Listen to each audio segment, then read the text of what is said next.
Agora 8 horas e 39 minutos e vamos a mais uma participação ao vivo. Nova Manhã. Entrevista do dia.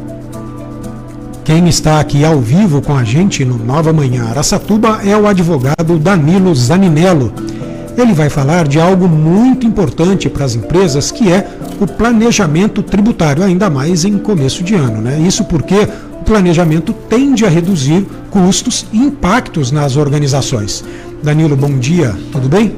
Olá, bom dia a todos os ouvintes. É um prazer mais uma vez estar aqui com vocês. Danilo, como é que ocorre redução de custos com planejamento tributário?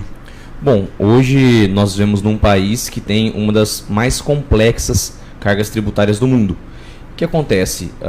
Em parceria entre o advogado tributarista e o contador, nós buscamos não só o melhor regime para a empresa, para que ela possa ter uma carga tributária menor ali já na opção do regime, mas também alguns incentivos, alguns programas que os governos estaduais, governos federais possuem e, obviamente, mesmo as empresas do Simples também têm algumas situações que vale a pena ser analisado.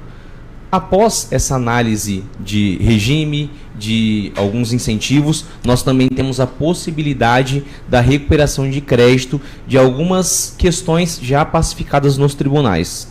O que seria recuperação de crédito? É dinheiro que as empresas entregaram para o governo e podem reaver? Bom, devido à complexidade de normas do nosso país, muitas delas acabam sofrendo a interpretação de forma divergente entre o contribuinte e o fisco. E aí acaba que o contribuinte deve buscar o tribunal para decidir como se interpreta essa norma. A partir desse momento, o tribunal define se o contribuinte pagou impostos a maior, pagou impostos mais do que devia ou não. Quando o tribunal pacifica essas situações, qualquer empresa pode muitas vezes fazer já de forma administrativa essa recuperação, outros casos necessita ainda de forma judicial, mas são volumes bastante significativos. Olha, agora eu fiquei bastante interessado. Isso vale para todo tipo de empresa, porque tem empresa tributada pelo lucro real, outra presumido, pequena e média. Hoje nós temos MEI, inclusive. Para qual tipo de empresa vale isso que você está falando? O MEI especificamente não enquadra porque eles têm um regime chamado ali super simples, né? Eles não pagam uma contribuição efetiva de acordo com a sua venda, com o seu produto. Ela é fixa. Exatamente. De baixo valor. Já empresas do lucro real e presumido são aquelas que têm mais possibilidades de recuperação de crédito tributário. Não porque pagam mais impostos em quantidade, mas porque os impostos eles são segregados, né? Você paga o estadual direto para o estado, o federal direto para a Fazenda Nacional e os municipais direto para o município. Os optantes do Simples Nacional, existem também algumas questões de recuperação tributária, mas são bem menores do que empresas do lucro real e presumido. Eu estou aqui com uma questão de uma pessoa que entrou em contato no meu WhatsApp particular, perguntando o seguinte: o advogado disse no começo da entrevista que esse tem que ser um trabalho conjunto entre contador e advogado, mas grande parte de pequenas empresas conta somente com um ou outro profissional assessorando, normalmente um contador. O advogado, ele é imprescindível que trabalhe conjuntamente com o contador ou não? Bom, precisamos analisar algumas situações. Obviamente, hoje nós temos ferramentas que nos auxiliam a alcançar uma inteligência tributária mais acertada. Entretanto, quando nós falamos aí nessa questão tributária, não só temos as questões contábeis, que obviamente todos eles vão ter a assessoria do contador, porque é obrigado, né, a fazer a escrituração fiscal. Sim. Entretanto, quando nós falamos de alguns incentivos ou principalmente de discussões que necessitam ser judiciais, como falamos há pouco da recuperação de crédito, o contador não tem ferramentas, aliás, ele nem tem como fazer isso, porque aí acaba sendo um encargo exclusivo do advogado.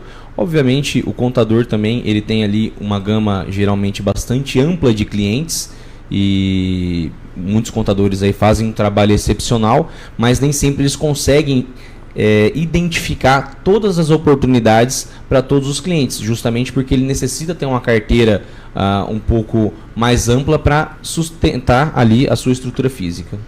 Quando a gente fala em carga tributária excessiva, volta e meia tem reportagens aí nos meios de comunicação dizendo que as empresas, e tanto empresas quanto pessoas físicas, trabalhadores, deixam 3 ou 4 meses dos seus rendimentos para o governo, que muitas vezes é chamado de sócio, né?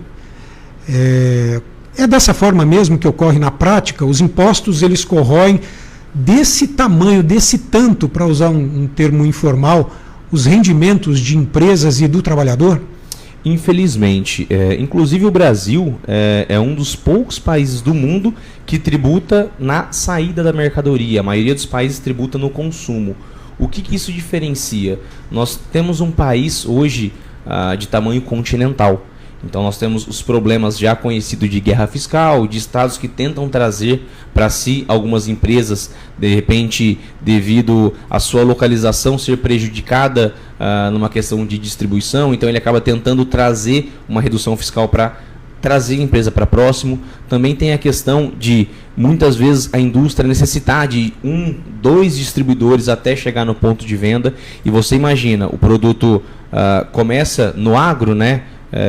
Fazendo os insumos, vai para a indústria para fazer a transformação, passa para um centro de distribuição, passa para uma distribuidora local, passa para o ponto de venda para chegar no consumidor final. Cada operação dessas existe uma tributação entre as operações, e aí obviamente a gente vai tendo uma elevação no custo dos produtos, inclusive produtos básicos de alimentação também não fogem dessa regra. Eu vi que no final de semana você deu uma entrevista não diria, mas você foi questionado por um jornal sobre o que espera para 2022. Eu até vou ler aqui o que foi publicado. Danilo Zaninello, advogado, que seja um ano de muito trabalho, produtividade e desenvolvimento com absoluto respeito às leis e redução de impostos para aumento da competitividade. Você acredita que neste ano isso seja possível no Brasil? Haja vista, inclusive, que é um ano eleitoral, a redução de impostos? Bom, é uma proposta do governo, principalmente do ministro Paulo Guedes, desde que ele foi pré-nomeado, né, a ministro. Entretanto, nós sabemos que para poder vigorar essas situações depende de Congresso, depende de uma série de outros fatores. É tentado ter uma redução, pelo menos ali na carga tributária, com base na folha de pagamento, para haver aí pelo menos a possibilidade de uma maior criação de empregos. Obviamente não existe muita expectativa de que haja uma redução efetiva na carga tributária. É para isso que nós estamos aqui, para trabalhar, para buscar essa redução, obviamente em absoluta consonância com a legislação, para não trazer nenhum risco aí para os clientes. Quando você fala aumento da competitividade, isso dá fôlego porque aumenta o lucro da empresa e ela pode se estruturar melhor para atuar? Não necessariamente o lucro da empresa. Hoje nós vivemos num país que tem um mercado externo muito forte também. Nós temos aí a China sempre adentrando o nosso país de forma legal ou ilegal, através do Paraguai, dos executivos de fronteira, né, que trazem as mercadorias. Executivos de fronteira. E isso é um pouco difícil para a indústria local competir com essas importações, tanto legais quanto ilegais. A gente tem um custo de produção diferente, né, no Brasil, com carga tributária não só nos produtos, mas também na mão de obra, e outros países que ou não existe essa carga tributária, ou a produção é feita de forma mais industrial, e quando nós temos a redução da carga tributária local, facilita aí a competitividade, principalmente com produtos que adentram de fora do país. Danilo, para a gente encerrar, eu vou propor a você um passo a passo. Então vamos lá. Eu sou um pequeno empresário, um microempresário, e eu quero fazer o planejamento tributário. A partir de agora, terminou o programa, o que eu devo fazer para começar, se é que eu não fiz no final do ano passado, quero começar do zero, preciso fazer o planejamento. O que você sugere? Bom, vamos lá. O primeiro ponto, né? todo planejamento tributário, ele não deve começar do zero. Você deve analisar justamente o seu exercício anterior, ver se você está numa fase de crescimento ou se você está decaindo nos seus faturamentos. Você precisa identificar inicialmente qual o melhor regime que você deve estar. Muitas vezes as pessoas falam, não, o melhor é sempre o Simples Nacional. E não é verdade. O Simples Nacional, primeiro, todos os impostos que estão incididos dentro do lucro real e do lucro presumido também estão no Simples Nacional. Entretanto, eles ficam de forma unificada. Eles vêm todos dentro de uma alíquota só.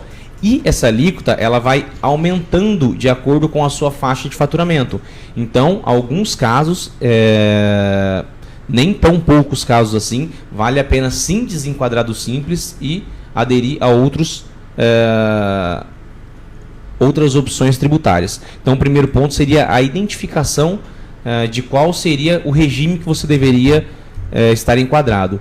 Segundo, se você é um lojista, a gente precisaria identificar qual a previsão sua para o próximo exercício. Porque não é porque no passado valeu a pena você ser lucro real, presumido ou Simples Nacional, que sempre vai valer a pena ser o mesmo regime. Então, precisamos identificar para onde você está indo.